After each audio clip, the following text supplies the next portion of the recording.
Halo, nama saya Muhammad Raffi Aditya, NIM 2302011919396 dari kelas TPB, ingin menjelaskan tentang pertemuan kedua yaitu metode MPN dan analisa kapang kamir.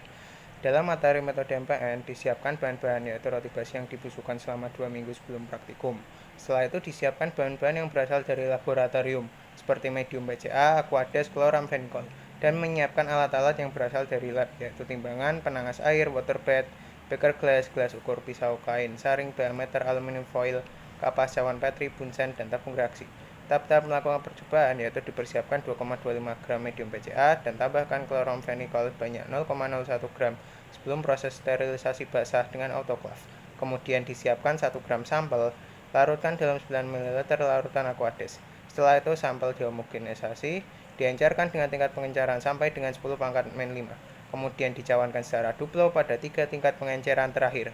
Setelah itu dituangkan 1 ml sampel pada cawan petri, lalu dituangkan medium sebanyak 15 ml. Segera goyangkan di permukaan meja pola angka 8 sehingga suspensi tersebut merata.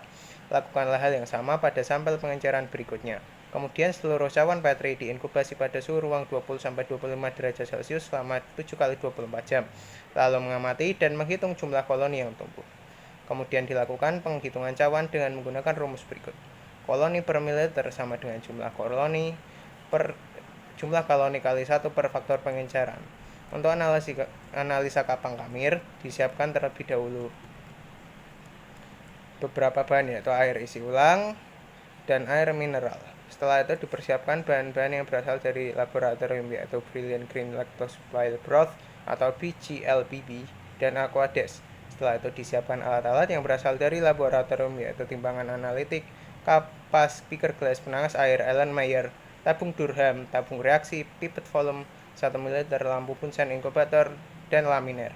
Percobaan yang pertama dilakukan yaitu membuat Brilliant Green Lactose Bile Broth atau BGLBB. Pembuatan BGLBB diawali dengan 4 gram BGLBB ditimbang dengan presisi. Setelah itu 4 gram BGLBB dilarutkan dalam 100 ml Aquades pada Erlenmeyer. Kemudian diaduk terus-menerus hingga larut sempurna atau homogen. Untuk selanjutnya dilakukan dengan pengujian E. coli dengan metode MPN dilakukan dengan cara dipipet terlebih dahulu. 1 ml sampel yang telah diencerkan selama ke dalam 3 tabung lactose broth. Lihat pada ilustrasi 2. Setelah itu dimasukkan tabung Durham ke dalam masing-masing tabung reaksi dengan hati-hati. Kemudian dipastikan tidak ada gelembung udara yang terperangkap dalam tabung Durham. Lalu diinkubasikan semua tabung pada 37 derajat Celcius selama 24 jam dan diamati terbentuknya gas di dalam tabung Durham. Kemudian dicatat jumlah tabung yang positif dari masing-masing pengenceran dengan cara digabungkan dengan mencocokkan dengan tabel MPN 3 seri. Penghitungan MPN dapat menggunakan rumus berikut. MPN count sama dengan nilai MPN kali 1 per pengenceran tabung yang di tengah.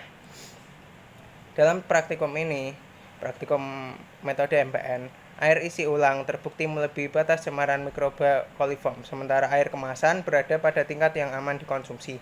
Jumlah bakteri pada air minum isi ulang dipengaruhi oleh proses pengolahannya yang kurang baik seperti peralatan yang digunakan dalam pengolahan air minum tersebut. Gelembung yang terbentuk pada tabung Durham merupakan hasil samping dari fermentasi mikroba yang berupa CO2. BGLBB dan tabung Durham yang berfungsi untuk identifikasi pembentukan gas oleh coliform tabung Durham digunakan untuk mengetahui terbentuknya gas gelembung yang disebabkan oleh fermentasi laktosa oleh bakteri coliform. Pengamatan dilakukan dengan mengamati jumlah bakteri coliform dan E. coli serta reaksi yang ditimbulkan, yaitu terbentuknya gas dan jumlah koloni bakteri berdasarkan metode penghitungan MPN. Bau disebabkan karena hasil samping reaksi yaitu gas CO2 yang menimbulkan bau. E. coli menandakan bahwa air yang akan dikonsumsi cenderung berbahaya dan bersifat patogen. Semakin jernih air, maka semakin sedikit jumlah koloni bakteri di sampel. Bunsen untuk mensterilkan lingkungan sekitar, mensterilkan peralatan, dan menciptakan kondisi yang steril. Homogenisasi pada pembuatan medium dilakukan untuk mencampurkan larutan dengan sempurna sehingga komposisi zat dari larutan yaitu zat terlarut dan zat pelarut menjadi seragam. Chloramphenicol sendiri merupakan antibiotik. Mekanisme kerja dari chloramphenicol yaitu merusak proses sintasi protein pada mikroorganisme, bakteri, dan jamur. Pada praktikum yang kedua yaitu analisis kapang dan kamir, jumlah koloni kapang lebih besar daripada jumlah koloni kamir. Hal ini disebabkan karena kapang merupakan spesies jamur yang mampu tumbuh di lingkungan yang nutrisinya sedikit. Perbedaan kapang dan kamir dapat dilihat berdasarkan warna dan strukturnya. Kapang sendiri merupakan fungi atau jamur yang tersusun atas filamen-filamen yang disebut sebagai hifa. Sedangkan kamir memiliki ciri membentuk koloni bulat, warna kuning muda, permukaan berkilau, licin, dan tekstur lunak. Pada praktikum ini, jumlah kapang dan kamir yang telah melewati batas terhadap jumlah yang telah ditentukan. Jumlah yang ditentukan sebesar 1 kali 10 pangkat 4 koloni per gram. Jamur dapat tumbuh pada roti karena roti berbahan dasar tepung terigu yang mengandung pati dalam jumlah tinggi yang dapat dijadikan gula sederhana sebagai sumber nutrisi dari mikroorganisme. Penyebab lain dari tumbuhnya jamur pada roti adalah aktivitas air yang tinggi pada roti sehingga jamur mudah tumbuh.